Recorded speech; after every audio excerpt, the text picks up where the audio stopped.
Time to look at pilot training and selection during the First World War. The Great War was the first that saw widespread use of aircraft, yet in the beginning the air service and related industries were quite rudimentary, as were the tactics, training and pilot selection procedures. So let's take a look how the latter started out and developed over the war. The air forces were still in their infancy before the war and part of the army, not independently organized.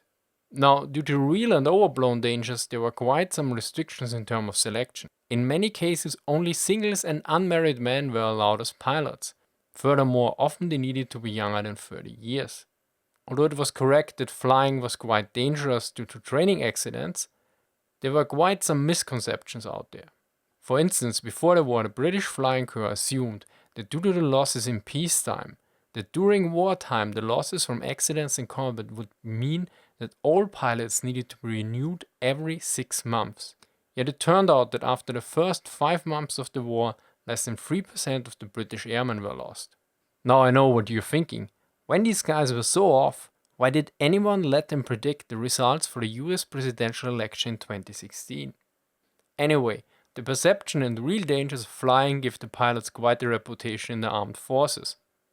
Well before 1914, the rest of the army regarded the airmen as a reckless, rambunctious breed, and the Italian army had become the Scaffexaloni, the daredevils. Besides the age restrictions, there were some other pre-war requirements.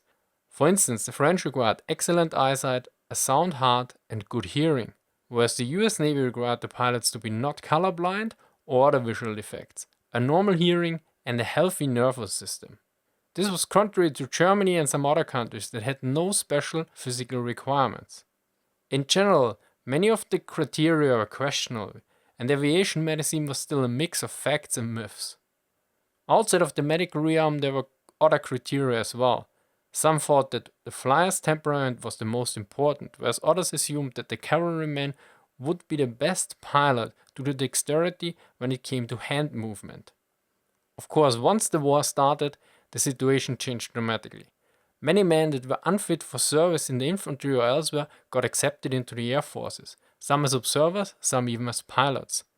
There were still some criteria like good eyesight, and some less useful ones like being able to hold your breath for 45 seconds. Of course, all these aspects were refined and adapted throughout the war. For instance, the German had a requirement for low weight, but once the aircraft engine was strong enough, this restriction was dropped. Although some might argue that that restriction could have made sense for the future leadership of the Luftwaffe. Of course, those various screening and tests might not have been the best solution, but probably they worked as a deterrent for less willing candidates.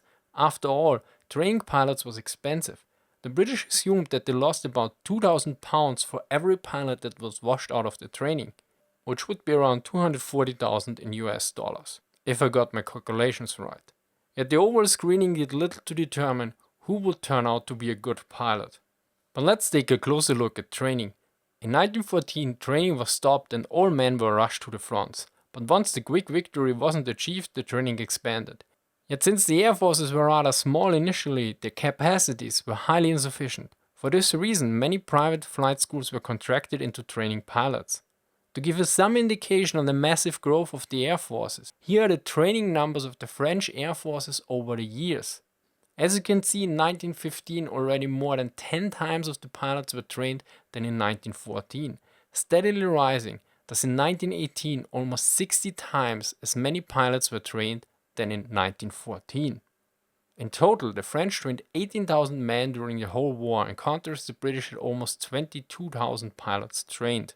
As you can imagine, such a major expansion also led to various diversification efforts when it came to training. Initially, aircraft were mostly used for recon operations, but soon bomber, fighters, and ultimately ground attackers were used. This required specialized training. Additionally, observers, aerial gunners, pilots, and others had quite different requirements. Observers, for instance, learned how long a battalion would be spread out on a march, or how to determine if infantry or cavalry was stationed nearby in towns. Yet since training capacities were extremely limited, observers were usually not trained as pilots, which often doomed an observer if the pilot was killed or badly wounded. Although training often was cut short, the overall effectiveness and duration increased constantly. We have some numbers for the Royal Flying Corps. In 1914, a pilot sent to the front had a mere 4 to 5 hours of solo flying experience, whereas in 1918 he had a minimum of 35 hours, of which 5 hours in the plane he would be flying at the front. Although on average, the number was rarely below 50 hours. Still, this number is quite low compared to flight training for fighter pilots in World War II, where it was around 200 hours initially and up to 400 hours for the final years. Although only for the Allies. For the Axis the numbers was higher in the early war and extremely low in the late war. Now, although there were major expansions, there was a severe lack of standardization. For instance, the French had some schools with dual control flight training, whereas others didn't use the technique. In terms of guidelines, the British intentionally avoided specific ones in order to prevent any inhibition of initiative. The individual instructor needed a free hand along with the qualities of a man whose business it is to break young horses. Well, let's move on to basic flight training methods. The first method, which was mostly used by the French, was to let a single pilot learn flying alone, in various aircraft that usually had a decreased performance, whereas the other method was to use a dual control aircraft, where there was one trainer and one trainee sitting in the same plane. This was used by the British and others, yet later on the French also switched to this method, and it is still the standard for training pilots nowadays. Now to round this up, let's look at the various training stages. The first part of training was usually completed on the ground and was mostly just basic military training, because it was important that the airmen got accustomed to military life. In some cases this was the same as basic infantry training.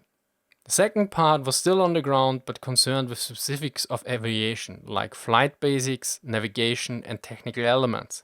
The third part was about flying itself.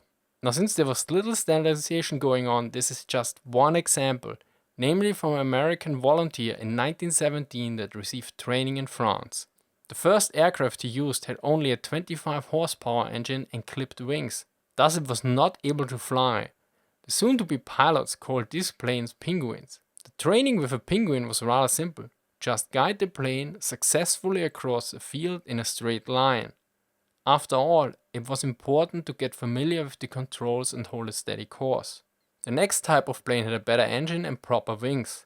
The plane was able to fly, but the task was still just move along without getting off the ground.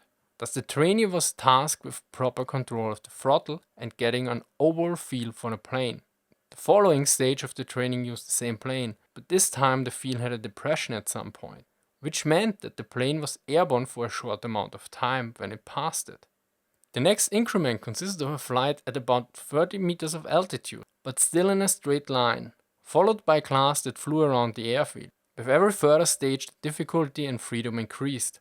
Finally, the license was achieved after about 47 hours of flight. After that, he was moved to the fighter school, where he was trained with frontline planes in aerial maneuvers for about 17 hours, after which he was deployed to the front. So in total around 64 hours of flight. Well, here comes the catch, the whole training took 6 months, which is considered about average. Note that bad weather could seriously delay training. One time the Italians lost about 2 months due to this. I hope you enjoyed this video. All sources are in the description. If you want to know more about the air war in World War I with some excellent footage, check out this video from the Great War channel. And if you're interested in the vast improvements of artillery combat in World War II, you might want to take a look at this video. Thank you for watching and see you next time.